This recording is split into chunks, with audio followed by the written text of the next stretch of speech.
want to do next as I move on from the history that kind of give you a portrait of what Americans were thinking about, that material well-being after World War II, but then the danger of lurking, perhaps atomic warfare, the threat of the Soviet Union. How do we get by and how do we live as citizens in a world like this?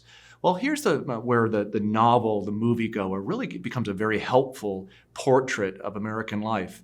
I have a copy of the book right here, and I'd like to direct your attention to a couple paragraphs from this reading, because I think these are going to be really helpful for you to get the main point of what Percy is after in giving you a view of American life. I want to turn your attention first off to page 6.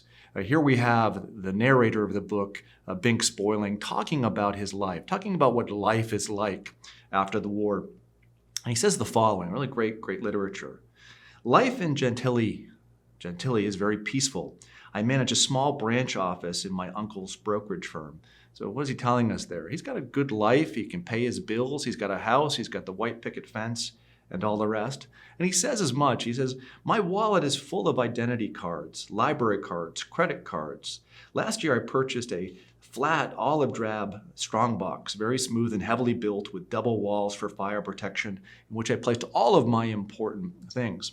And then he goes on to say, it's my pleasure to carry out the duties of a citizen and to receive and return a receipt or a neat styrene card with one's name on it, certifying, so to speak, one's right to exist.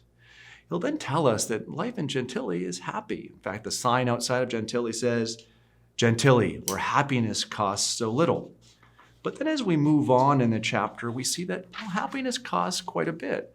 You can have your neat styrene card, you can have your credit card, your wallet can be filled with money, you can have your house, you can have everything else. But what is missing in a life like this? What is needed in a life like this? And here's where he talks about on page 8 and 9, the problems with life. And the major problem that he references with life is it seems to be that everyone in the 1950s, and this is a key term, everyone in the 1950s is overcome with a sense of everydayness. Everydayness. What does it mean to say everydayness? Well, everyone just checks off the boxes that they're told to check off. They do what they're told to do. In fact, this is why the title of the book is called The Moviegoer, right? What's he doing? He has a movie provided to him as to how he ought to live as a citizen, and he's sucked into that projection like everyone else, so much to the point that he loses out on something very, very important. My peaceful existence in Gentilly has been very complicated. Why? Because what I lack right now as a human being is I lack an ability to go on a search for meaning in life, a search for what is actually important in life. You see, what Binks is going to tell us is that before, when he was fighting a war and he was a soldier and able to soldier on, right, his whole attention was captured by the war effort. But what happens to American life where you put the war behind you and all you have in front of you is a choice between one consumer good or another?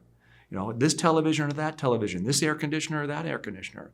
Life begins to be reduced to your material pleasures, to your material consumption. And as you've heard me say over and over again in this class, it's a wonderful thing to be able to have the material well-being to get by in life. But we are material beings, and we are also ideational beings. We need a purpose. We need a why. We need to know where we're going, and there are limits as to what material well-being can do for us. So here in The Moviegoer, I think we get a great sense as to that duality in human nature. Yes, we want to tend towards our material well-being, but we also need an answer to the question, why? Binks is after that question, and other Americans would be in the 1950s. And the question is the answer to why that we're given by our leaders enough to satisfy us? Thank you.